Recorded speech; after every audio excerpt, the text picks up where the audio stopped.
Alright, let me see if it's... Alright. So far, there's no frame drops on OBS, so I think we're good. And I should share the stream to a few of my friends, like outside of social media. Yeah.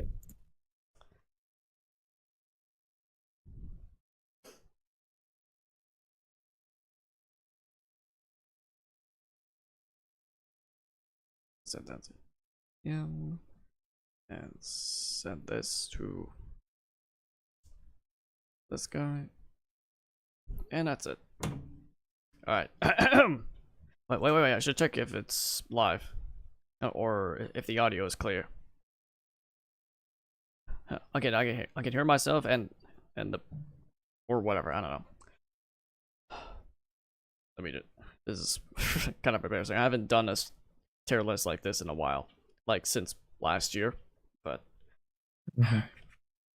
hello everyone, and welcome back to my channel. And today I'm gonna be doing another tier list where I ranked most of the games I played this year, and I feel like I played most games than I did, or less. I can't tell, but I was gonna say, and but we're here with a special guest. Say hello to Victor. Hello. Hello. For those who don't know, Victor is a pretty well-known Henry Stickmin fan animator who is currently working on some of his own fan games and is currently working on the thumbnail of my upcoming video as we speak.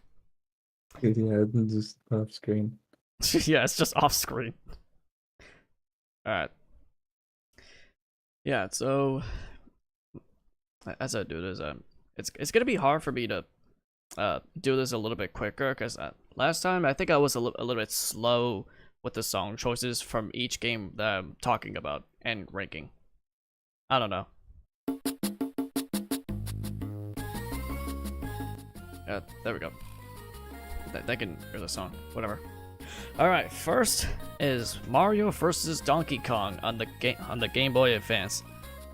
I've actually played this one on the Wii U's Virtual Console, luckily, but it was, I bought it way before they shut down the eShop, which is sad, like really sad.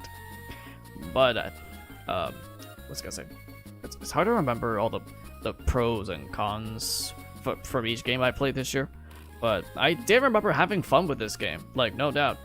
Like, it was basically a puzzle platformer, but it's done in a way it didn't make me feel confusing. Well, there are some puzzles that take me forever or take me multiple tries because of the stupid fall damage you take, but the game is still pretty fun nonetheless. Like, I mean, if you enjoyed like classic Game Boy games or something like that, and if you love platformers, I think you might enjoy this one. It's not my favorite in the world, so I'm probably sorry, what was that, Fixter? B tier. Yeah, I was gonna say the same thing. B tier. Like it's a good, yeah. All right, changing the music to something else. Wait, why did the order of the games randomly change? It's so stupid. Because I know what game we're talking about next. Where's the soundtrack? There it is. Wait, put it on low.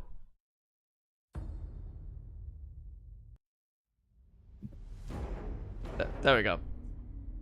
I gotta avoid music. Alright, next we have God of War 3, which originally came out on PS3 before the next few years it was remastered on PS4, and I played it on my PS5, which is fully compatible, and I love the shit out of God of War 3. Like, from the moment the game starts, from the title screen, how the game looks, taking you where you left off after the awesome cliffhanger from the second game, and it just takes you right into the action, and then eventually you made it to Zeus, you're overpowered by him, and you lost all your abilities, like just like how it was in like the first 2 games. But it's done so like I think, I don't know, I guess more satisfying way. Like you're taking it literally straight to the depths of Hades, like right after that whole prologue. And the gameplay itself, it's just as fun, if not better, than the first 2 games, especially more than the first one. And while the first 2 games were fun on their own, despite their like fair share of flaws, which kind of holds the game back because of the technology limitations at that time. But with God of War 3, I feel like they did the best with this one, like especially with all of the weapons you get after killing one god after another, and it's just so satisfying. So yeah, I pretty much love it. From the moment I saw my dad playing it on his PS3, like way back when I was like, what, 10 years old maybe? I don't know. Which I was young, which technically I shouldn't be allowed to watch this kind of stuff, but I got away with it, so there's that. To now actually beating the entire trilogy. No, not trilogy, just the franchise. So yeah. What if at some point they're gonna remake the old ones, the old trilogy? I doubt it, but we'll just have to wait and see. God knows, I don't know. All right. I can't remember what's the next one. Let me change. I think it's... Oh no. I think we have to talk about this unfortunate garbage, and it's hold on, wait. I'm trying to play the music.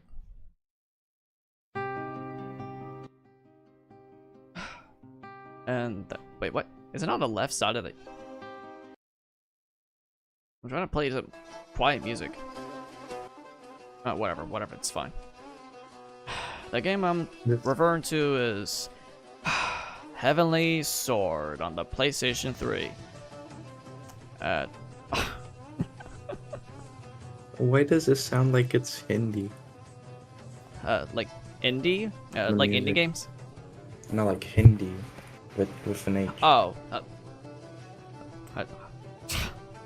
It's funny you question it because my friend Rob, the professional, he was also confused. Like, where does this take place? Like, is this China or Japan? What is this music? No, this is the Asian, Middle East. Probably. What's gonna say? Because the character from the longest time I thought it was like pronounced Naruto, like NR. No, NR. No. Naruto, but with a K instead of a T. Nariko. But in the game, it's pronounced like in a how you saying it if you're like Japanese, like a Naruto, which is fine. But like I still don't know where does this game take place. Okay, aside from that, this game fucking sucks. Can I just say, like, even on like official hardware, not emulation by the way, I prefer to play games on there like the way it's intended to be. But for this game, the moment it like starts with a like the prologue of this game, like it just takes place immediately like in the middle of the final battle, and the moment you're taking out multiple guys with your weapons, the frame rate was so choppy. Like even on its official hardware, it just sucks. And then after that, it just takes you back to the beginning where it starts, where it teaches you how the controls work. It's a hack and slash game. It's like God of War, but to me, it just feels more jank, but like not even like in a good way. Like I don't know, Penny's Big Breakaway or something. It's jank to the point where it's just so unfun to play. Like, in order to actually like, actually finishing your opponents, the moment they like start falling like to the ground, you have to press a button to make sure you stab them to death, and then you move on to the next enemy. Otherwise. But the moment there's another enemy right next to it, and when you're trying to kill it, you're just ending up attacking another person without finishing the other one anyway. It's just so bad to play. Then there's the whole thing with stupid QTs, which I know God of War 3 has those, but I think it's done much worse in Heavenly Sword, because you're given, like, especially in the final boss, you're given very little time to react to those buttons. Otherwise, you will lose and you will have to try again. But in some boss fights, if you die at some point, you'll have to fight from the very beginning of the boss fights.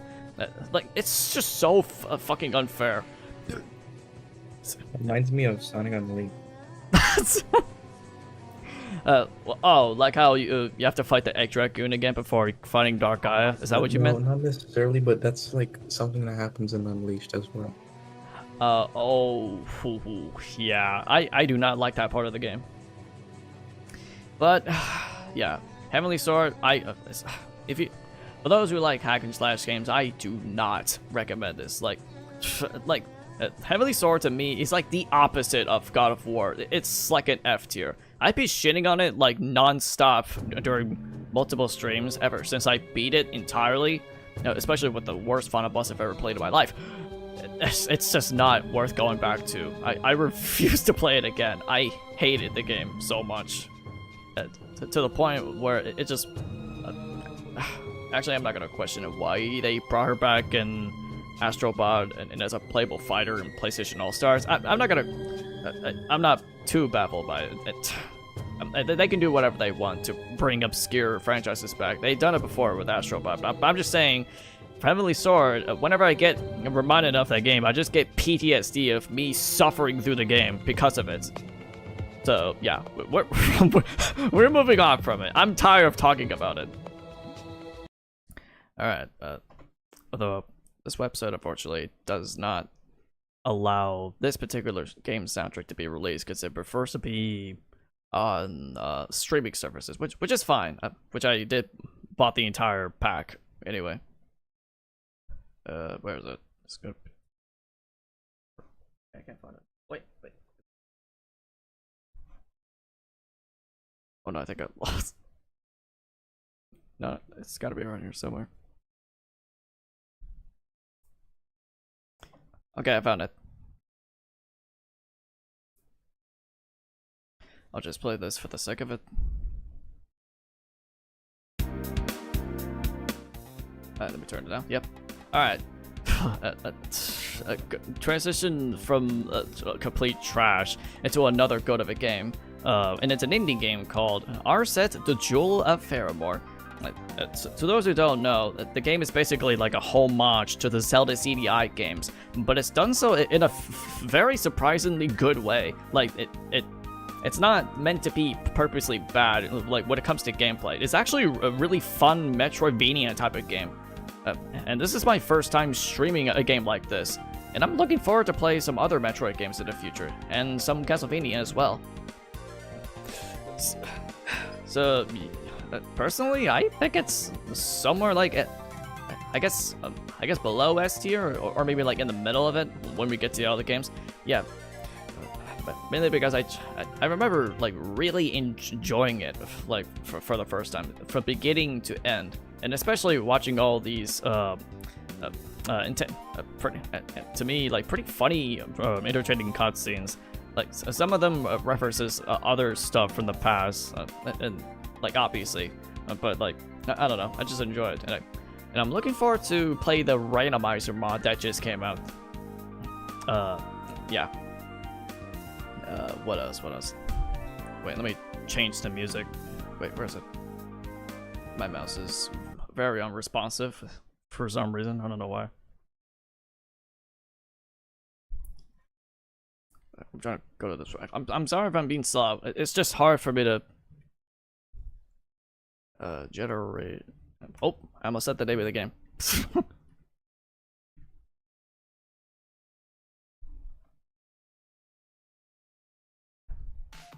There we go. Alright, next up we got the original version of Sonic Generations. Now, what's gonna say? Good game. Good game. It is good. It is good. I'm not gonna lie. Like the whole game, like the aesthetics, the graphics look good, and some of the modern stages are pretty fun, except for Planet Wisp. And I'm maybe I'm just not a fan of how Sonic controls in that game because of how stiff and fast he moves. Like, I don't know, maybe that's just me. And for classic Sonic stages, they are clunky, but they're tolerable, except for Planet Wisp, like I said earlier. And I do appreciate with the game giving you like more than just one stage after another. The game encourages you to play some challenge acts to unlock keys, to unlock each of the 3 bosses. And even some rival characters requires you to beat them to get the Chaos Emeralds in order to unlock the final boss, which is cool. What was I gonna say? So out of all of the boss fights I played, obviously it's no surprise. The Time Eater fight is like the absolute worst part about this game, aside from Planet Wisp being like the worst level. Like it's just. How do I describe it without being repetitive? What do you want me to say? It's just stiff, and the music's so forgettable that you could barely see where the rings are in the 3D camera perspective, except for classic Sonic's, because you can see them like very clearly for some reason. Like it should have been like that in both sides. I don't know. But aside from like the criticisms, I don't know where to put it. I mean, it is still a maybe B tier. I don't know. And I think, oh yeah, I forgot to mention. For those who don't know, Sonic Generations was actually my first Steam game I purchased with my actual actual money, and the reason why is because I kept seeing these different videos where there's like different character models. So it's like, oh, that's cool. What is that? And then I discovered they're mods, and you could download them for free. And I was like, oh, that's so cool. I want to do that. So yeah, that's all I wanted to say for now. Now moving on to where's the playlist? There it is.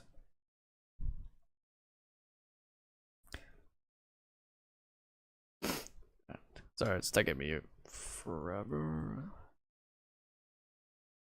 Oh god, it's so loud. There we go. Alright. Now moving on to Mario vs. Donkey Kong, the Switch remake.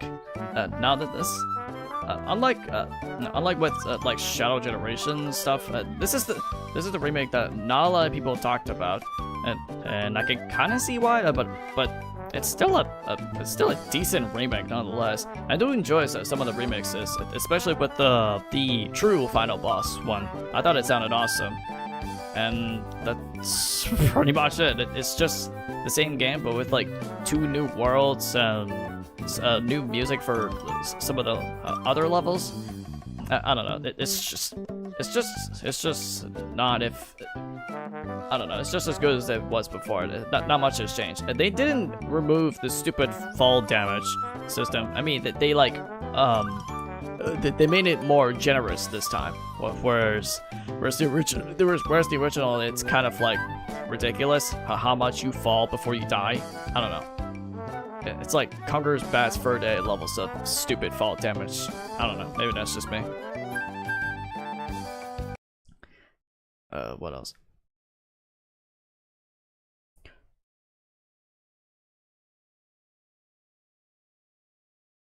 Oh, come on. Try to click on it. Why is it still loaded? Come on.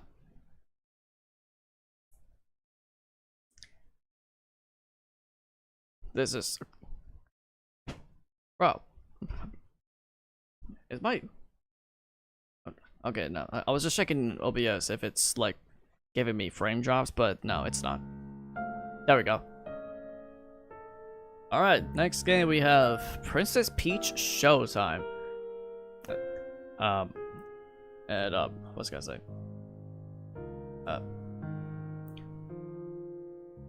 I'm trying to remember what I mean, it is kind of basic, but I still have fun with it nonetheless. Like the whole the thing about being on stage and you get these power-ups, which are basically like different costumes, but they give you like special abilities from like sword fencing, to being a detective, ice skating, to being a literal space ranger superhero. And unlike her last game, like from the last decade, like Super Princess Peach, it does not require you to get every single thing, like every one of those green star things, just to unlock the final boss. It only requires you to get all the people you rescued from like each painting, like in different dimensional painting worlds or something. That's the only thing it requires you to do. Not the 100% aspect of it, which I do appreciate. So, oh yeah, I forgot to talk about the thing that's like super underrated. It's the music. Like it's so, I don't know how to describe it. It's giving me like Gravity Rush vibes, but it's like it done so where it's like it plays like in the theaters type of way. Like it's just watching the play, which is really cool. So, I probably maybe another beat there. Oh my god, my throat is like so dry. Actually, I need to drink water after this. Sorry. All right. What else is there?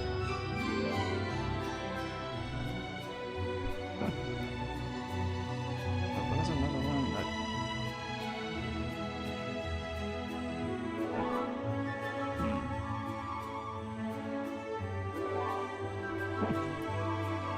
Why is this website? It's probably my internet that's like super slow. I don't know why. Oh hey, Green, welcome to the chat.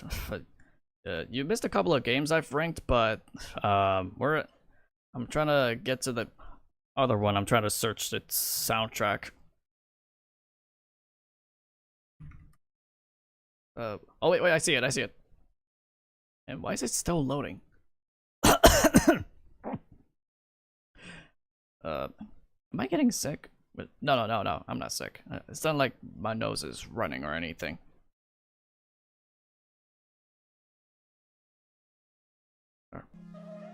Alright. Next game is High on Life. And I'm just gonna say this right off the bat. I think the humor in the game is like very hit or miss for me. Some jokes land, and other jokes they just don't. But I do appreciate what's gonna say? I do appreciate the game's aesthetics, and some of the boss fights are really fun. Especially that one guy who just like break the fourth wall by just saying like, hey, take this achievement. Where is this? You spend all night in a strip club. and everybody can see that, by the way. And the game just gave me that achievement just immediately after, and I was just laughing my ass off because of it. That's like my favorite part about the game. Though I feel like the finale is like kind of redundant. You just beat it, and that's just kind of it. You don't. Like I feel nothing about the ending. The ending is just kind of meh to me. So, Green says it definitely feels like the Rick and Morty run. Yeah. And I don't even watch that much Rick and Morty. I've only saw like one episode. Where they're inside of a force field, and no matter how many times the kids kill each other, they just come back. I don't know. I can't remember. Alright, next game is one of my favorites, and it's somewhere. Where's the H? There it is. Let me sure to turn it down. There we go. Next game we have is Hi-Fi Rush. And as a self-taught musician myself, and also the guy who likes hack and slash games, I absolutely love this shit out of this game. Like just as much as God of War 3. Like I just love the games. Go to sleep. I'm sorry, what? I'm gonna go to sleep. Oh, you gotta go to sleep? Alright. Yeah, Okay. Yeah. Well, it was nice talking with you, Fixter. See ya. Alright, good night. All right. Hi-Fi Rush. I love it. I absolutely love it. Like from like the rhythm-based combat system, which I adore so much. From the art style, the writing, the characters that they're generally like entertaining to watch. Even the main character himself. I know of one of the few friend of mine said that he doesn't like Chai just because of his personality, but honestly I just disagree. I don't know. I just like one of those characters. Like he's kind of like the type of character that doesn't. It's not that smart. He's very clumsy, but it's just so charming to watch. And whenever he tries to make a pun, every other character was just cringing at every single moment he does it. Like, stop!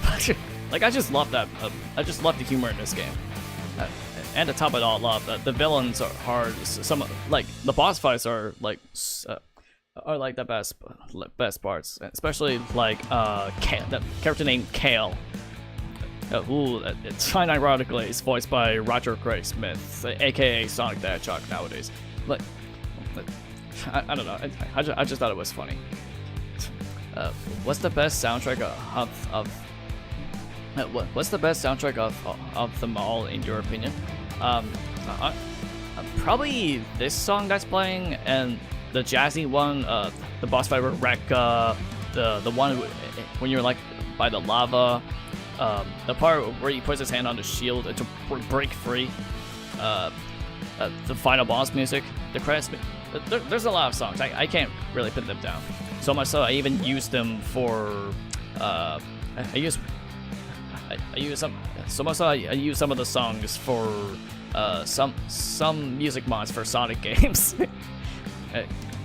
including the new one, which I'm pretty sure you can guess which one. Oh yeah, right. I forgot to bring it. No, definitely not C tier. S tier. S tier for sure. I absolutely love it.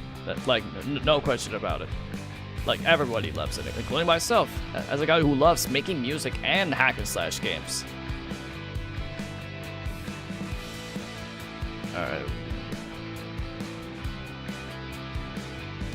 Oh, come on. Oh, wait. There we go. Never mind.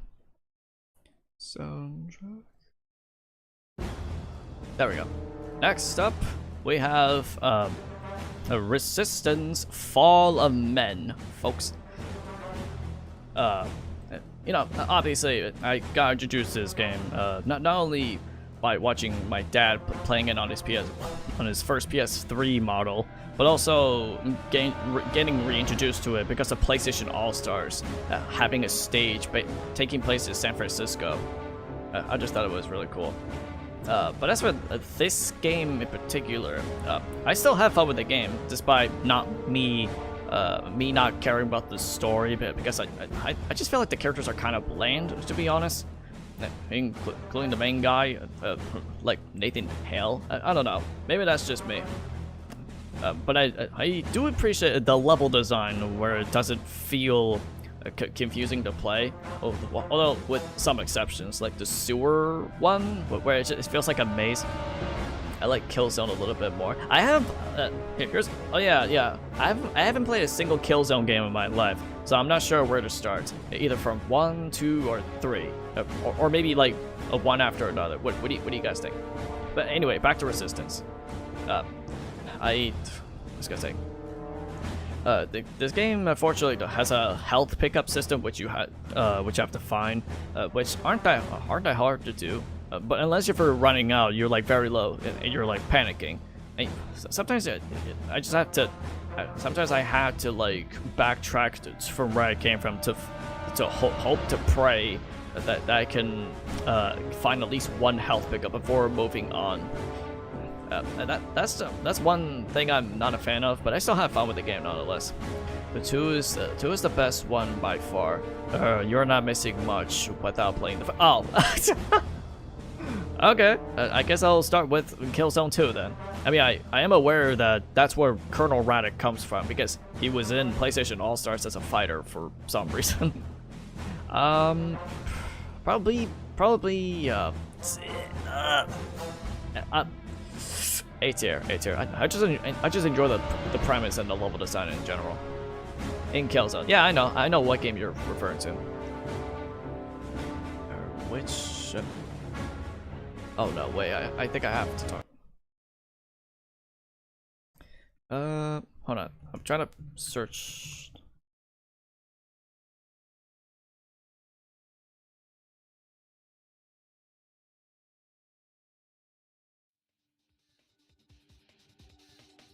Alright, I got the music ready. Next up, we have Devil May Cry 4, the special edition on Steam.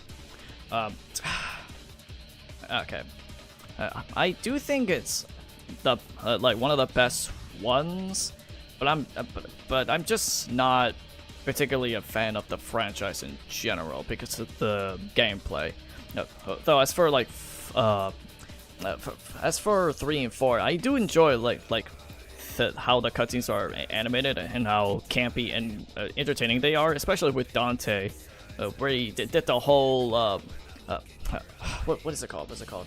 Like an opera scene before finding the bug guy who was like a stuttering scientist.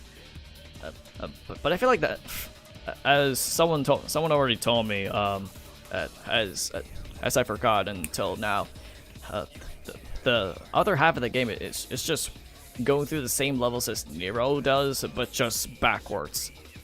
And I feel like that's a little bit rushed, in my opinion. I don't know. I just don't. Okay, it is way more fun to play than the first 3 games, but I still think the platforming still sucks. Like it just boggles my mind that how many of these games they made, the platforming will always still suck dick, in my opinion.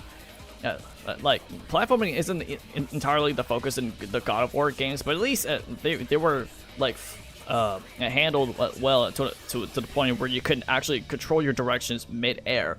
But in these Devil May Cry games, when you jump, you can't control yourself in mid-air. You're only locked in one direction, and that just kind of sucks. I don't know. I still put it like C tier, in my opinion. Probably higher than 3. I don't know, maybe that's just my opinion. Because I'm more of a... Wait. Hold on.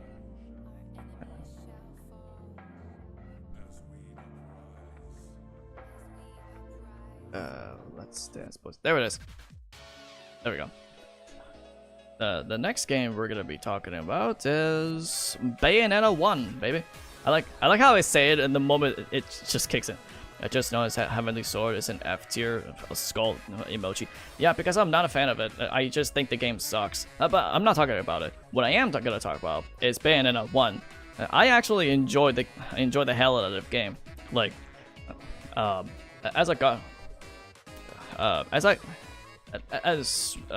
what's gonna say? Obviously, I got introduced to the Bayonetta series because she was included in Smash Brothers, and at the time I didn't know anything about her or her games up until I played it recently.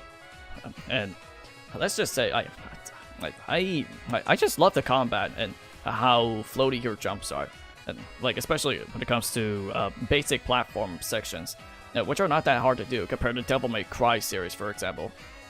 And much like in God of War, whenever you jump, it gives you freedom to move your directions while mid-air, and that's really good.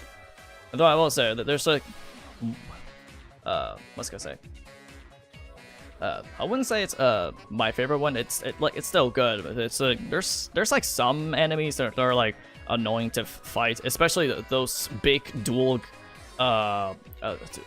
elemental guys. One's electric, one's on fire, and they move super fast, and they give you very little time to react to it, unless you're lucky to unlock a new weapon, which is using the sword, which it's just basically like the stagger move that Dante has in Devil May Cry, but I think its performance way more faster than Dante's, in my opinion. To be frank, I barely knew shit about most games before PlayStation All-Stars and Smash Bros. Yeah, I can see it.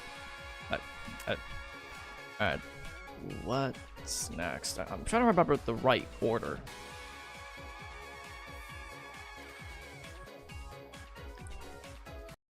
Oh, I know what game we're talking about. If you recognize his music, you already know. It's this game. God of War 2018. When I was getting ready to play this game, I was afraid that it may not be as good as the original trilogy, because a friend of mine told me that they didn't like it as much compared as they didn't like it as much as everyone else. But when I play it and watched all the cutscenes and getting into the gameplay, despite being the third-person perspective like in The Last of Us, I still had a blast with the game. Like, when it comes to the level design, the character interactions, how the game looks, how the puzzle solving works, I just enjoyed it nonetheless. I thought it was gonna be like one of those moments where I might not like it the more I play it, much like it happened with me in Devil May Cry 3. But no, it's nothing like that. Though I will say the boss fights are like really generic. Like you fight the same troll fight with just in different colors and elements, which I'm just not a fan of. That's the only thing that the game I'm not really a big fan of. No, wait. There's another fight. That's not the troll one. The other one is where you have the giant. It's the giant. I guess a really big version of those dark elves, where they can fly, and they just move. They don't move fast, but they do like multiple damage if you're not being careful. And the fact that they blind you in the dark, which makes it hard to find, it's just kind of difficult. But I surpassed it nonetheless without rage quitting, unlike with Devil May Cry 3 again. I'm sorry, I keep bringing it up. I'm just not a fan of the series compared to this series. I just love it. So I think it goes in A tier. It's again, much like with Bayonetta 1, it's not my favorite in this series, but it's still right up there with the others. Okay, and what's next? I'm trying to remember the correct order of when I... Oh, wait. I know which game.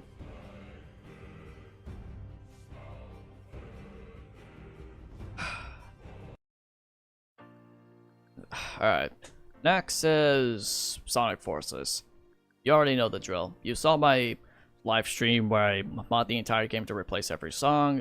I even made a whole video about it with the animations I commissioned, including Fixter himself. No, it wasn't Fixter. It was Danny Gamer 74 who did the animation for that video.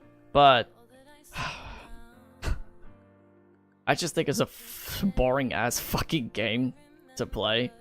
Like, even after like modding every song to replace and okay, like, we're not even counting the mods. That's like its own separate thing. As the game itself is just not good, but to these games' credit, it's not like the worst thing ever compared to Heavily Sword. But it's still very boring to play. Like the story, the horrible aesthetics. Some characters are just non-existent. They don't have personalities except for Sonic, who is just there to be a cocky, obnoxious asshole. Not asshole, but just an obnoxious dumbass who just like constantly cracks jokes every time he's on screen. I'm just not a fan of that. So yeah, Sonic Forces to me just goes to the E tier for me. It's just not good in the slightest. Sonic Forces felt like a shovelware game sometimes. yeah, that's. I'm looking at you, music man. Wait, why are you looking at me for, Rob? What did I do? All right. Next game is. Hold on. Oh wait. I know which game. Which is infinitely better. Like without question. All right. Next game is Sonic Adventure 2. Now, okay, this is a very hard game to rank because I better not hear you poop. Listen, I'll get to it. But as for Sonic Adventure 2, what's gonna say? Let me. God, this is a hard game to rank and talk about, because there's some things I like and there's some things I don't like. Other things I appreciate more the more I replay it. Other aspect. Yeah, Sonic Adventure 2 is a strange beast. It's just. Hold on. Let me start like from the beginning to end, just for a little bit. Objectively, it's a mess. I guess. Like when it comes. Okay. The speed stages are just fine. Even in my opinion, they're a bit too strict and too fast for me. Like when I first streamed it on my channel with again the music mod that I made for just for the hell of it. But there's some kind of strange charm to it. Yeah, that's what I'm saying. The story is obviously like kind of flawed, but I will say it's not like flawed in a way where it's like boring like Sonic Forces, for example. Sonic Adventure gets funnier as it ages, to be honest. I mean, I guess. I will eventually stream the first one next year, but that's I'll have to wait. I don't know. I do appreciate how the chart garden is like the ultimate key to like replay value. Like you can replay the stages how many times you want to get the animal buddies, the chaos drives to raise the child, even if it's just a grind most of the time, especially if you're trying to get all the emblems, which I'm not looking forward to do because I'm not a completionist or anything. Although I do complete some games that are just like more simpler. I don't know. So I like some speed stages. I do enjoy Eggman's mech levels. Funny enough, more than Tails, because the level design is a lot more a bit bigger, while still being very linear to walk through. Whereas Tails, to me, they just felt a little bit too tight, especially with the level Prison Lane before you rescue Sonic. It just feels like you're tight spaces, and I just don't think that they are that fun. And of course, the treasure hunting stages. Now it's just, this was the hard thing to talk about because I did see some videos where the game does encourages you to collect rings and defeat enemies, as well as finding the emblem pieces. No, not emblem, emerald pieces, or some keys, depending on some route stages. Okay, I don't know. The radar, I think it's the only thing that's holding it back, in my opinion. Or even with the mod manager making it more tolerable to find all three of them, some stages are just very hard, make it harder to find where they are because of how huge they are. It's just, I don't think they're that fun to play. Especially with some space levels like Meteor Herd and Mass Space, for example. I did not like those levels in the slightest. It's just a mess. From other things, like the multiplayer aspect of the game, it's like the best part of the game. Almost having the same button for like 75% of actions. Yeah, that's another thing I'm not a fan of. It's just one of the two buttons that are only used for most actions, rather than 4 buttons or like any other. The Dreamcast era was such a confusing era. Yuji Naka, shut the hell up, Rob. We don't talk about him and the reasons why you entered jail. No, we're not talking about him. Okay. The multiplayer aspect. I didn't. It's like the multiplayer aspect is like the best part about it. Like you get different characters, you get special outfits, even if some of them looked a little bland or sometimes just looks off. Especially Rouge's alternate outfit. But he worked on. Yeah, I know, but like he did something that's not very good afterwards. I don't know. So, okay, where do I rank the game? Either C or B. It's just very hard to... Okay, story I like but flawed. Speed stages are fun but too strict. Eggman stages are funner than Tails. Knuckles is... where do I rank it? This is... I don't know where to put it. This is very hard. Mate.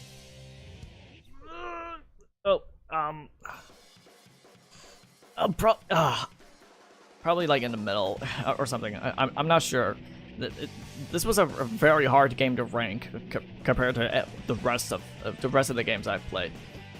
Because there's like so many good but also bad things that the game holds as the game ages. I don't know. I don't know what to say. It's just I think we're moving on. Yeah. Next game. Alright, let me put on a different game. Like the music, not like me playing the game. You know what I mean?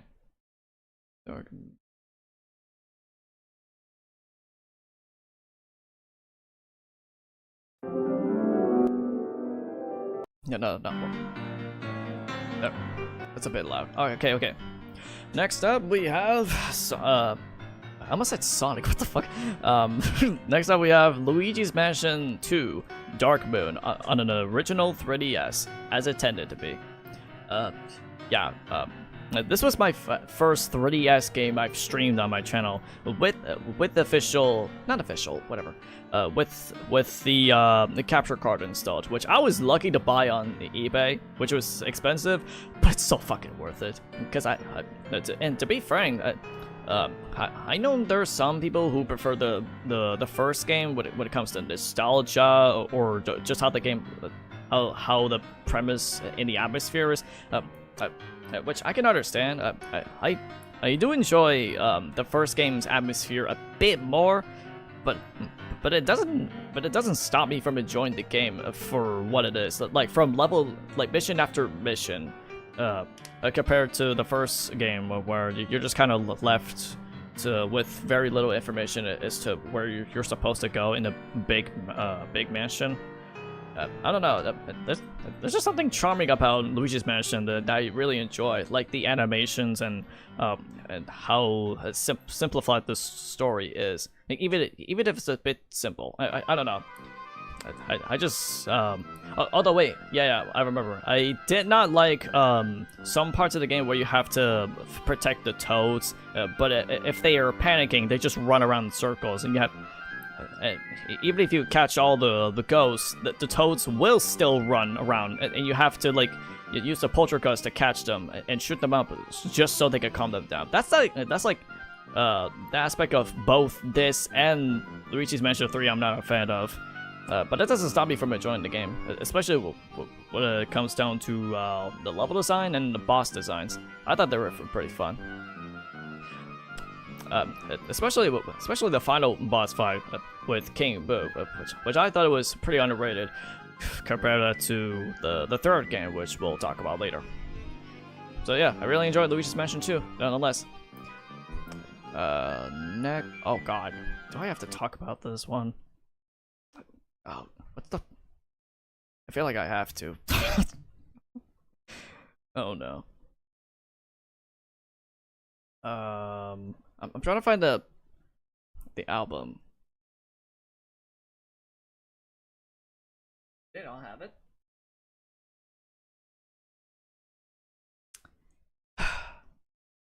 I guess they don't have it.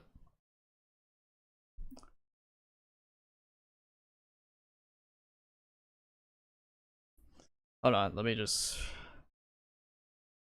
Oh, god damn it. The next game we have DmC Devil May Cry in 2013.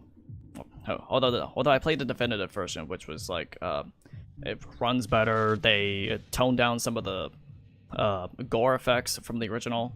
Or I don't know. Okay. Outside of like the story and the premise of the game, like not very good and just super try hard. I think the gameplay is like still fun. Like to me, just this whole game just feels like The Last of Us Part 2 of the Devil May Cry franchise, where the gameplay is just as fun as it was before, but the other half, like the story, makes it a weird balance. Because the story is just not very good, and the writing sucks because of Dante's personalities. I don't know. I'm just not a fan of it. But it's really hard to.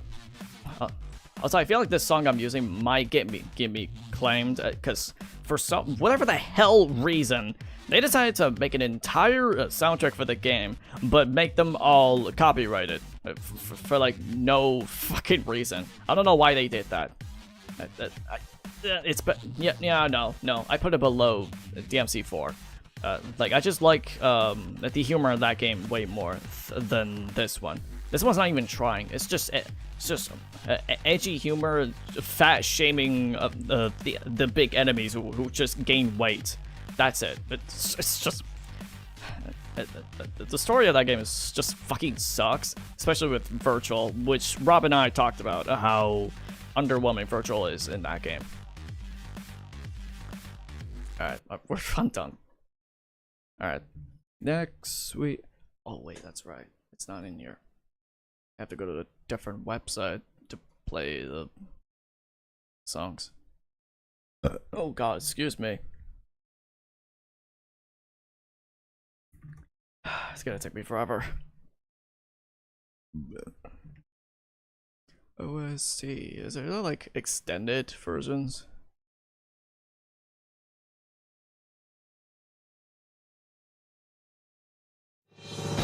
Okay. Alright. Okay.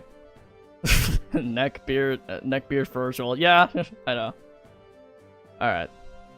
Next, we have, which is the polar opposite, obviously, is Mario and Sonic at the Olympic Games. Despite my highlighted video not doing so well when it comes to views, I did have fun with the game when it comes to some events I liked very much. Although there are some events that are like sweat-inducing to the point where I had to drink water after. And some of them are just not very fun, like Archer. I just found it a bit difficult to control because the aiming is like pretty sensitive, in my opinion.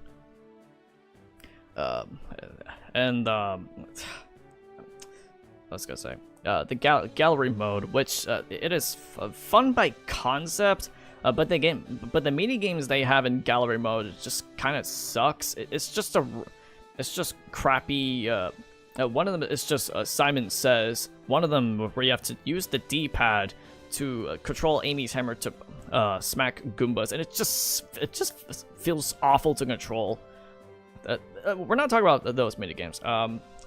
There's also circus mode, which the game gives you like a random list of events you have to beat in first place in order to unlock each trophy, and if you get them all, you get the ending of the game and the credits. Or if you don't want to, you could play mission mode, where it gives you various objectives from each and every character, and if you beat them all, it also gives you the ending and credits, which I've only done so on the DS version of it. But as for the Wii version, I mean, it is nostalgic. It was one of the first Wii games I bought after owning a DS version. Although I don't think this one is as fun and more simplified to control. I just think the DS version is a lot more simpler but more an effective version. Like when it comes down to the controls, you know what I mean? I just think the motion control aspect is just kind of forced, especially with the first event, like the 100-meter one, which you have to use both Wiimote and nunchuck super fast. But yeah, I don't know. That's just me. Okay, next we have my personal favorite, the GOAT, the one that came out 2 years after, and it's where is it? Oh, wait, I want to play a different song. Wait, hold on, wait. There we go. Next, we have Mario and Sonic at the Olympic Winter Games. Well, comparing to the first one, I mean, it is. I know it's just like a glorified minigame collection. I absolutely like playing through it again for like the festival mode, which is like a proper way to get tutorialized before you play the actual events to earn more points to get like a golden trophy or something. I absolutely love this one compared to the first one. Like the events, like even on Dream events, which are like the best part about the game, it feels a lot more smoother and just better to control, in my opinion, than the first one. Whereas the first one feels a bit too strict. Whereas this one, it feels a little bit loose, but not too loose to the point where you have like no control. Compared to the other sequel, which we'll get to later. And unlike the first one, there's no festival mode. No, wait, no. Wait, unlike the first game, which just has a circuit mode, which unlock trophies just to unlock more events. But with this game, festival mode is a proper way to experience all of the events that are available from the get-go, while also unlocking some more events. On the top of it all up, there's also party mode, where there's like 3 different modes, and some of them have you pop different balloons for a bit before it gives you a random event to play. Other one where you have to spin the wheel to get points after each event. And then the other one, which is my least favorite, which you have to run around and make like square spaces to make more room to get points again after each event. But that was my least favorite. I feel like that's not entertaining or fun to watch, in my opinion. But aside from that, like when it comes to like the whole package, I still love the shit out of the game. Like from beginning to I guess end. I don't know. I give it an A tier for sure. But why is my mouse not working? God damn it. What's next? Oh wait, I remember.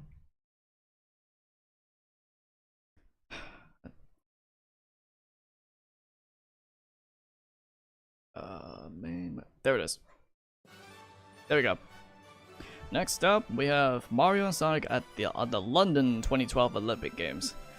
For those who don't know, no, I have not played the DS version of the Winter one or the 3DS version of the London one.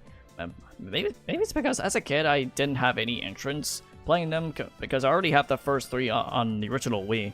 All right, now as for this one, some of the events from the first ones are back, but the controls are much more simplified and just better. Though I think. I don't know. Okay, wait. Let me get the modes out of the way. There's no festival mode, but there is London Party, which just takes you to like I guess it takes place in like London, which obviously, but it lets you walk around in a top-down camera, zoom out kind of thing, where it lets you walk around, talk to NPCs. Play their set of challenge or events to get more stickers to fill the whole board to finish the game, which is nice. Which is the same mode that also has the rival characters you pin up against, much like the winter one with festival mode. Although I don't think it's as fun as the winter one, so I might have to drop it down to like bottom. This is really hard. Probably somewhat B tier. I just think some events are just okay. Like they're not like the worst thing ever. I don't know. I just prefer the winter one a bit more. And now for oh god, wait. I don't have. Wait. I have an idea. I know what song I'm gonna play. I was gonna play the soundtrack of the Deadpool video game, but there's not a lot of songs that people upload. They only upload the song that was used in the main menu.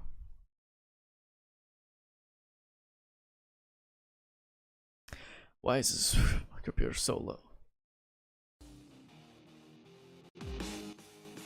There we go. Alright, we're playing Deadpool's theme from Marvel vs. Capcom 3. Anyway, next up we have the Deadpool the video game in 2013, which is crazy to think about because this game came out 3 years before the first movie came out, which was awesome, by the way. Now, as for the game itself, it is a hack and slash game, and there's a bit of commentary, as you expect from the Deadpool comics. Though looking at it nowadays, the humor, much like with High on Life, the humor is kind of hit and mix for me nowadays. Some jokes land and others just don't. And the gameplay is just kind of just okay, to say the least. It's not as... Oh god. I don't know. This is hard. Probably like in between Devil May Cry 4 and DmC reboot. I don't know. I just think the game is just average. It's like not that special anymore. Especially the more you play it, it just gets kind of repetitive with the same amount of enemies. Oh god, wait, what the hell's happening? Now, move on to another peak. Let me just play the... There it is. Alright. Next we have God of War Ragnarok. Much like with the last game, I knew I was expecting something bigger. Not like in a way like bigger is better type of deal. I know some games are tending to try to do that, but for Ragnarok, I just I don't think it falls into that that mediocre category, because I absolutely love Ragnarok for what it did. It improved upon the gameplay a little bit, but also the level design is I think it's a lot more interesting than the first, the last game, the 2018 one. And the aesthetics, when it comes to like going through different worlds, it's actually more variant, and I think it just looks beautiful. And on top of all of the story is just as good, if not better, than the 2018 game, because there's like a lot more character. I guess a few more characters, but I just absolutely love Thor, Adon, Heimdall, and Brock, especially Brock. Like those characters, I absolutely just love to watch for how their personality works, and for the entertainment value, and for the game to actually makes you feel for them. It's just so satisfying to watch. So much so that I kept watching reaction videos of certain scenes of the game, because I just love the game so much. So yeah. Oh, right. I forgot. I forgot about the Valhalla DLC, which is all right. It's just one of those modes where it's just you play from the beginning, and if you die near a point, you start from the very beginning, and you lose all of the things you collected. To me, I'm just not a fan of that. That's what Shredder's Revenge suffers for when it comes to their DLC mode, where it's the exact same thing, but just realism, I guess. I don't know, but as for the base game itself, love it, absolutely love it. Probably as a little bit as much as God of War 3.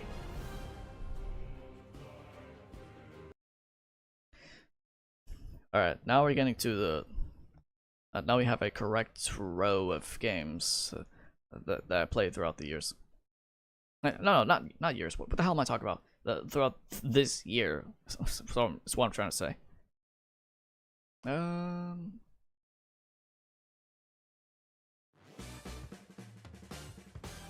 There we go. Next game we have Penny's Big Breakaway. What's I gonna say? I do love the game's Sega Saturn aesthetics, and I especially love the entire soundtrack. Again, much like with Hi-Fi Rush, so much so that I even use some of their songs for their upcoming music mods for some Sonic games. Which I won't say. It depends on the voting poll and the community post, but we'll just have to wait and see. No, that's for the game itself. Much like with some Sonic games, it is one of those games that's like level to level with no hub worlds, except for like a simple level select from like the world map. Though I do think it's a bit janky. I know the game is going for like a momentum-based yo-yo system, where you have to use like the slopes to get certain areas you couldn't normally do.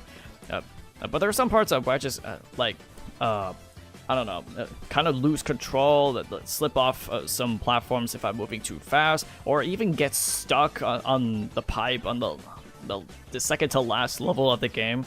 So I have to like move the controller around just to somehow get myself out of the wall. Yeah, it's I don't know, probably another B tier.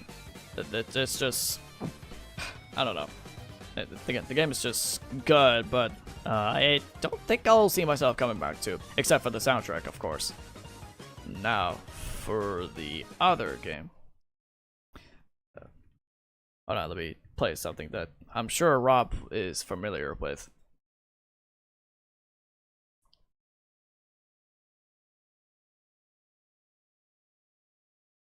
How was it?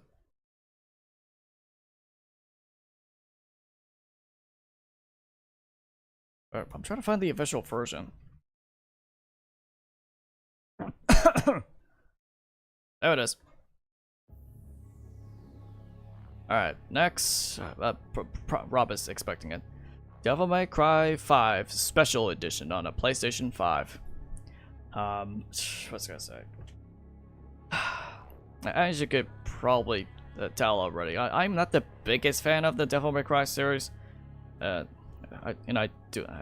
kind of do like 4 a bit more. Because this game's story is just like non-existent. It's just like one of those games that takes place in the apocalyptic part of the story. It's just like that with any other game that came out during that time, like with Sonic Forces, Marvel vs. Capcom Infinite, Jump Force. All these games, it always takes place in an apocalyptic setting, and it just gets old real quick, and I just don't like that. But as for the game itself, what's I gonna say? I do appreciate that the game. I do appreciate the game is like constantly switching characters between missions, so that you can get used to one another. Nero is like completely changed because he lost his arm because of his dad Virgil, which I'm just gonna spoil it because I don't even care at this point. It was so obvious that it's Virgil. But anyway, Nero gets this like robotic arm that shoots projectiles, even the Mega Buster from Mega Man. Hold on, I think he's like a bit worse than Devil May Cry 4 because he doesn't have like the double jump and any other his dodging moves. I just think he feels stiff than others. And V is the character named V is a lot more. I think it's like a strategy type of character because he doesn't attack with his like his staff or using his fist. He uses his shadow animals to attack for him, and you have to use him to dodge some of the enemy's attacks. And it's pretty much just a spammer minigame to me, especially with the Raven one, where you just spam the blade move over and over again, and to the point I somehow get a triple S achievement or trophy on PlayStation, whatever. I mean, he is stiff, but I don't know. Dude, Nero has most of his kits. I can't remember what that means. I don't know. I'm assuming new blasters from his arm. I don't know. It's been so long. It's just not one of those series I'm a fan of. But okay, on to Dante himself. I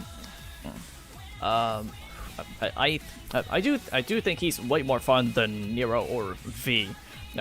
Like he has his double jump. He uses his air dodging mechanics. He has most of his combos unlocked, and there's pause combos as you expected. But unfortunately throughout all of this, despite being the level design like straightforward, there are some platformings, and to this day, I think I don't know why they didn't improve upon the platforming, because they still suck. Because again, jumping locks you in one direction, and it only gives you a tiny little double jump, unless you're V, and you could use the crow to let you glide to certain areas. But for Nero, Dante, and Virgil, their double jumps are whack. Though Virgil does have like the move where it lets you move straight forward, like kind of teleport forward, but in a I don't know how to describe it.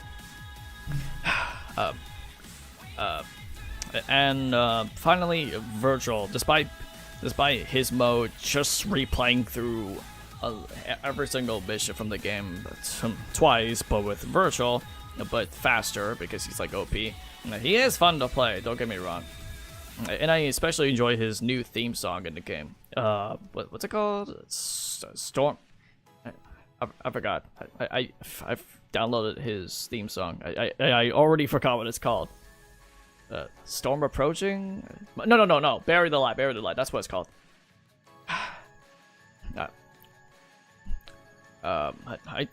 What's good there? What's another thing? Oh yeah, the life systems or whatever. I do appreciate the game being generous of you, how you continue the boss fight. Like whenever you die, the game gives you a choice to spend all the red orbs or the golden orbs if you're lucky to find them. Although in this game they're very kind of easy to find. Although I still struggle with some of the boss fights, especially the last few, where it just gets kind of annoying how they move, and you have to. I don't know. I'm just not a fan of it. I put it above like. I put it above like Deadpool and DmC, but not higher enough than Devil May Cry 4. Like I just like the game's aesthetics a bit more than this, where they just jump straight to realism. I don't know. Alright, what's next?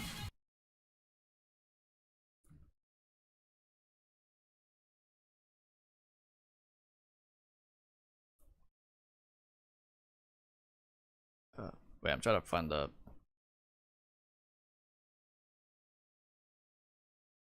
Let's start with this game. Next up, we have... You Live Another Day music band. Alright. Whatever you say. Alright. Next up, we have Astro Bot Rescue Mission on the PlayStation VR 1. Technically on PS4, but whatever. Yeah, like, what do you want me to say? Like, for the first VR game I've owned, technically, like, when it comes to full, like, I think $20 or something? I don't know. Yeah, I love it. Like, every single bit of it. Like, no, like, without question. Like, not even... probably, like, right here. I don't know. Like, everything from, like, playing that tech demo of the Playroom VR thing, like, I think a year before the Rescue Mission, where it's like, where it's like a mini game where you play Astro Bot, rescuing all the tiny robots in a level, and the player is the camera, and the game encourages you to look around for secrets, and they brought it back for their standalone game, but they've done it so much more. They added chameleons for you to stare at as a collectible, which unlocks challenge levels. The game does keep a track of how many bots you're supposed to get before unlocking the next boss, and eventually the final boss. Yeah, like, as a guy who enjoys playing collectathon games, or even just platformers in general, I absolutely love it. Despite only being locked in in a VR headset, which is not even that claustrophobic to play. Outside of like being lifted up by the beanstalk that it grows over time. That's just if you're afraid of heights, don't look down when you're like going high or falling down, because it'll make you feel sick to your stomach, which it happens to me. But outside of that, any other part of the game I have no issues of. So S tier, like without question. All right. Next we have.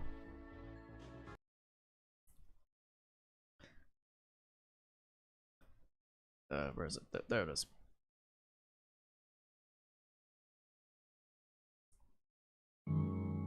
There we go. Next, we have Luigi's Mansion 3 on a Nintendo Switch. Like, if you saw my, I think 3 parts, or is it 4? I can't remember. Yeah. As much as I enjoy Dark Moon when it comes to like the mission to mission level design or wise, but I think they done it a bit better with this game. Like each hotel has a different aesthetics. Like from a pirate ship, the entrance, which is the start of the game or whatever. Like the desert, the garden, the disco place, the magician show. Like every floor has its own set of puzzles and level and different level design. Although there are some floors that I'm not a fan of, like particularly the second basement level, where you have to be on the floaty and you have to use the poltergeist to push yourself forward to get to some areas, especially with Luigi controlling everything, while you have to avoid unavoidable, not unavoidable, but whatever, the ghost that just pretends to be a shark and that can get you in. So this song is from that basement I was talking about. I think that the basement's like the worst part about the game because it just takes so long to beat. Sorry. I get sick talking about the level. but like that's like the only no. That's not the only thing that's like not very good. The final boss is another one that just drags on for a bit too long. Like both phases, they're not even that tough to fight. The only part that's like kind of annoying is where you have to aim where to shoot at King Boo. But if you die in any points, even on second phase, you have to replay the whole first part, as long as watching the unskippable cutscene to replay that boss fight all over again. To me, out of all the games that I played in the Luigi's Mansion series, I think Luigi's Mansion 3 has the worst final boss ever, like without question. Despite me loving the game, and that sucks too. Like, yeah, I was really enjoying it, despite me getting lost like a moron. Especially the beginning of the pyramid one, which I didn't even at the beginning I didn't know you're supposed to walk towards one of the statues and press a button just to open it. I thought I was supposed to like walk around the pyramid and find a switch, but no, it was just that simple. I was being an idiot for wasting time. But yeah, Luigi's Mansion A tier without question.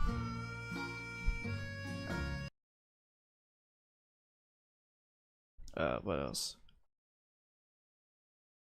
Trying to find another soundtrack.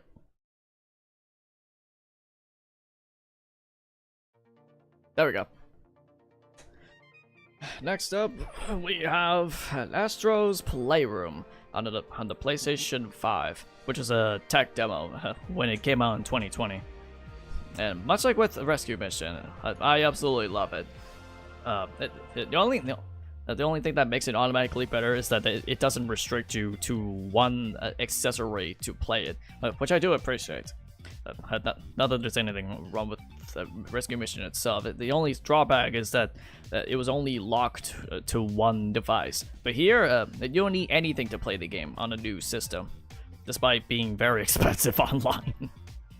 Yeah, it's a short tech demo with 4 big levels, each representing the 4 parts of the system itself: the GPU, SSD, and all that stuff.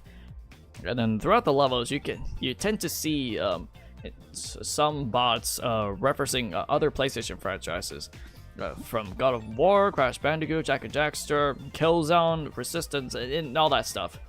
Which was great. That's one thing I love about it. And especially, and it's not the only thing you see. Throughout the levels, you tend to collect different PlayStation accessories as collectibles, and the more you get it, the more packed the lobby gets. Which was just fun to explore. Especially, you get to interact with those collectibles. Especially with the consoles itself. Like when you punch a power button, it makes their individual startup noise, which was so cool. And to top it all off, they made the oh god, I'm dry. What's gonna say? And to top it all off, they brought back the claw machine, but they made it more simplified. Where it's not like a regular claw machine. You just pull the switch, the game gives you a random ball, you crush it, and it gives you a random collectible, which is carried over in the new game, which I do appreciate. Although I still don't know why they would still give you an empty soda can if you like insert a coin after that. I still don't get why they do that. It just feels like a waste of set of coins, but whatever. That's the only nitpick I have about the claw machine thing, but whatever. Yeah, Astro Bot S tier, right next to rescue mission, without question. Alright, next game is a bit of a serious one, which is also the last game of the series in the trilogy specifically. There it is. And it's... there it is. I may not hear it, but... the next game will talk... wait, no, wait, I'm skipping ahead. Wait, I didn't even notice.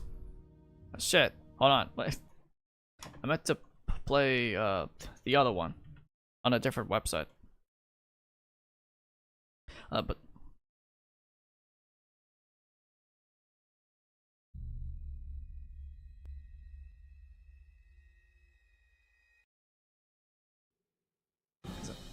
there we go. Next, we have the Resistance. Not the Resistance. It's called Resistance 2. And out of all the games of the trilogy, I honestly think this one's like the best one. Like when it comes to like the level design, and they removed the health pickup systems, which thank God, because now it's just more standard. Like when you're low on health, you have to find cover, wait for a bit, and your health regenerates immediately. And there's a canonical reason as to why it's like that, because your main character, Nathan Hale, is infected by like the Chimera blood, which makes wait, I guess that technically makes him part alien too, despite being only human. Yeah, that's like the reason why they changed how the health system works, which is the thing I prefer over the first and even the third game, honestly, because it's a lot more simplified and less dragged out. And I can't remember if the first game even have boss fights, which if they wait, no, I don't think they do. It's just bigger enemies at the end. But with this game, there's like actual boss fights, and they're a lot of fun to figure it out how you beat them.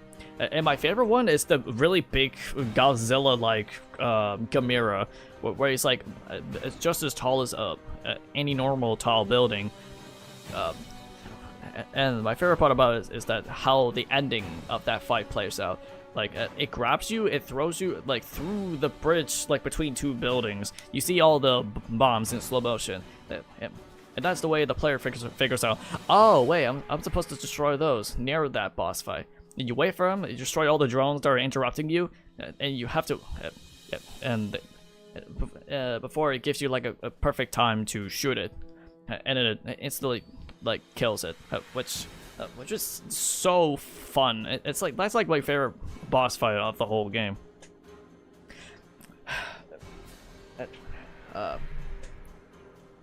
What's gonna say? I wish I could say more about it. I just I don't know. Maybe it's because of my my autistic brain. I don't remember almost everything, but I do remember having fun with it, probably way more than the first game, but like without question. Despite, oh wait, I remember that like the chameleon guys, which instantly kills you if you don't kill them in the right time. Yeah, you have to wait until they start run towards you, and then you shoot them with the shotgun, which like. To me, they're like the scariest enemies I fought in any game. Like, just in like any game that has that type of enemies that run towards you, it still scares me. I hate that shit, but I still have fun with the game, regardless. And the game looks beautiful, especially with San Francisco settings, like compared to the first one, where it's just I don't know. Next we have. Oh god, wait, I'm on OBS. Wait, what the hell am I doing? I'm trying to go to the other tab.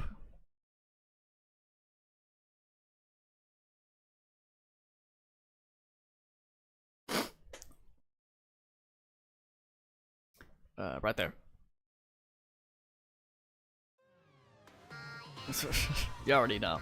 You already fucking know. Next game we have the latest, Astro Bot 2024. Let me... Come on, what can I say? It's not biased, it's not nostalgic. It's not... No, nostalgia. What am I saying? I just think it's like my favorite game of all time, and the fact that it won the game of the year this year, that makes it even better or something, or makes it more exciting for me, because it's like my favorite game that I've streamed this year. Yeah, the whole game is just so good.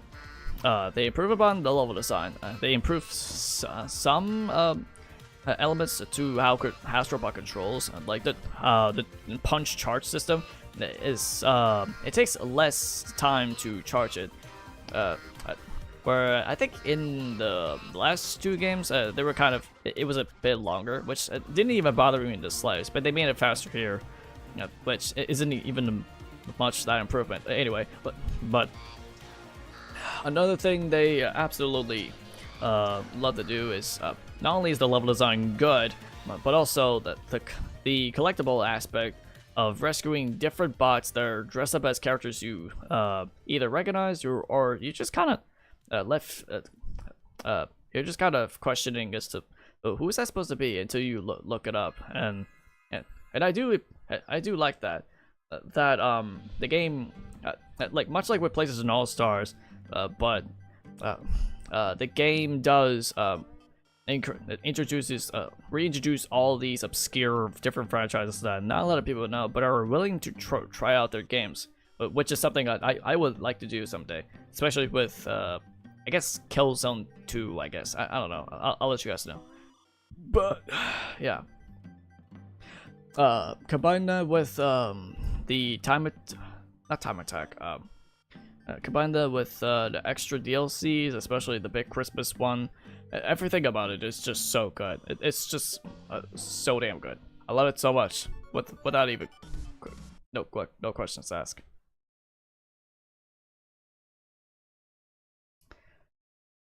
Oh boy. But fortunately, oh no, wait. I'm trying to type it in.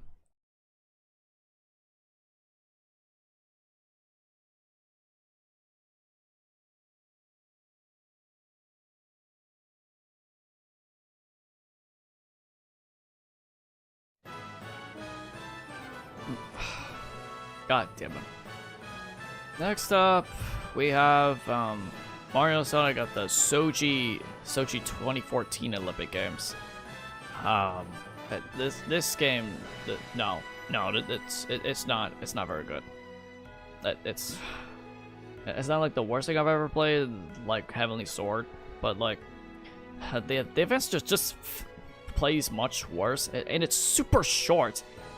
This game has very limited amount of events and dream events to play, and the Legend of Showdown one is also just not engaging in the slightest, as much as the other winter one on the Wii. And there's not a lot of modes to choose from either. It's just the normal mode, which just like lets you play any events from the start. The Showdown mode, which is just a set of events you play against your shadow figures. And then this stupid question quiz thing, which gives you a question, gives you points after each event. It's just not that fun to play. And the fact that it doesn't have anything outside of that, it's just so disappointing, to the point where it just made me realize, yeah, this series isn't really going anywhere anytime soon, is it? Yeah, I don't think I'll ever continue this series after this. Like, it just sucks that the series, like, after this game, it's just mediocrity nowadays. I don't know. It never really intrigued me. I'm done talking about it. But what I am gonna talk about is the next game, which is infinitely better than what I've suffered through. And that is... try to play it. Hold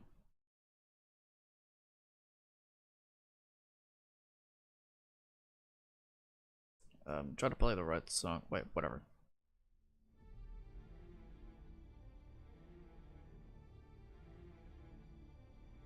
I'm trying. Wait. There we go. Next game we have is Bayonetta 2, only on the Wii U, unfortunately.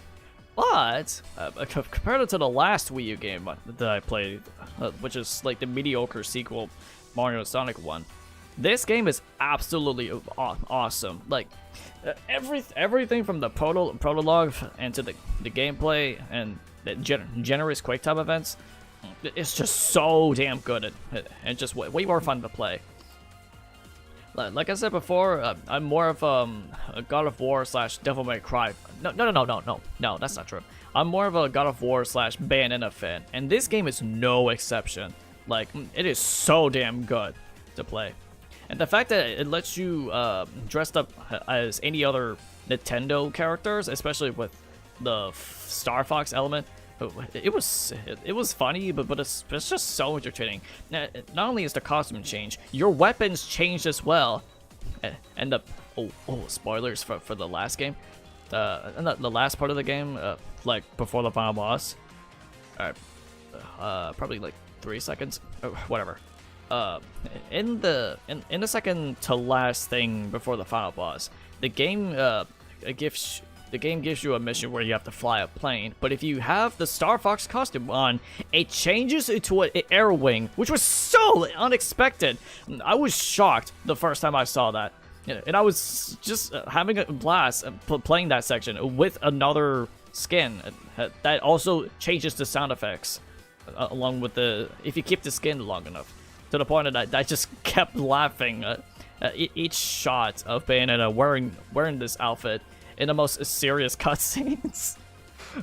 Like, the game is just that good. Like, the enemies, the boss fights, and some gimmick sessions where you ride a bike or riding on the plane, they're all equally fun. Like way more fun than the first game, in my opinion. Like, out of all the games so far, I think the second one's like my favorite one, like without doubt. Just like with Resistance 2. And now to the... And speaking of Resistance, it's time to talk about the last game.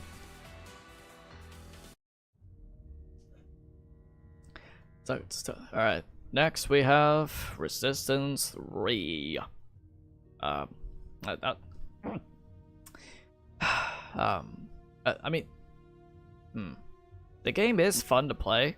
Just like how it was in the first two games, but I feel like it's more like the Donkey Kong Country 3 of the Resistance series, where it's just as fun as it was before. But I feel like there's some missions that just dragged out, or some of them are just becomes a stealth section that I just don't think I had that much fun with. So I put it probably like B tier, probably like lower than Resistance 1. I don't know. It's just not one of those games that I remember. I mean, it does has some boss fights, much like the second game, but I feel like they're just either watered down or just dragged on for way too long. I don't know. Maybe that's just me. Alright, next up we have the final game that I've played this year. And that...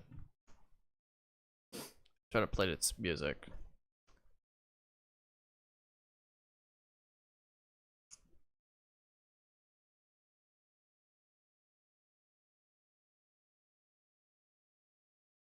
Wait. I'm trying to play one of the songs.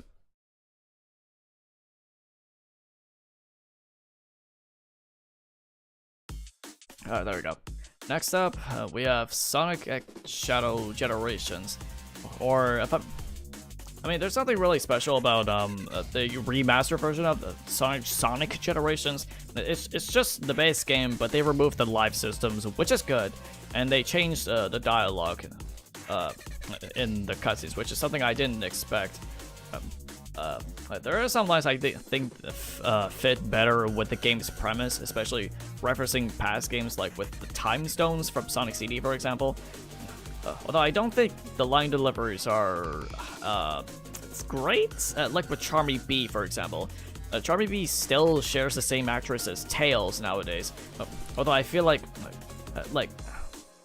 although her line delivery says Charmy and classic Tails, you can really tell that she's been voicing these characters for for quite a while, and she's getting old, and you could probably tell by her voice. Like she sounds like she's kind of tired, and her voice is dry, like me. Like I kept talking like for the past hour.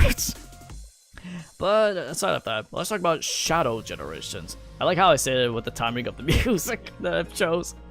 I fucking love Shadow Generations, man. Like from the level designs, how he controls, which he controls like a dream, to be honest. Like way more than Sonic.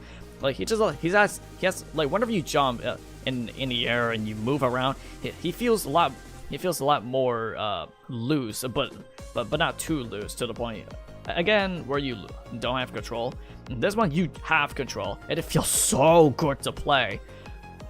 And like almost every level in the game, it's just like so damn fun to play, and even replaying to get all the collection keys. I think my least favorite one is I don't know, Chaos Island Act 2, because it's just like a gimmicky platforming rise thing, but that one's more tolerable than Planet Wisp from Sonic Generations, in my opinion. And as for the boss fights, whoo boy, I think that they're way better than the ones in Sonic Generations.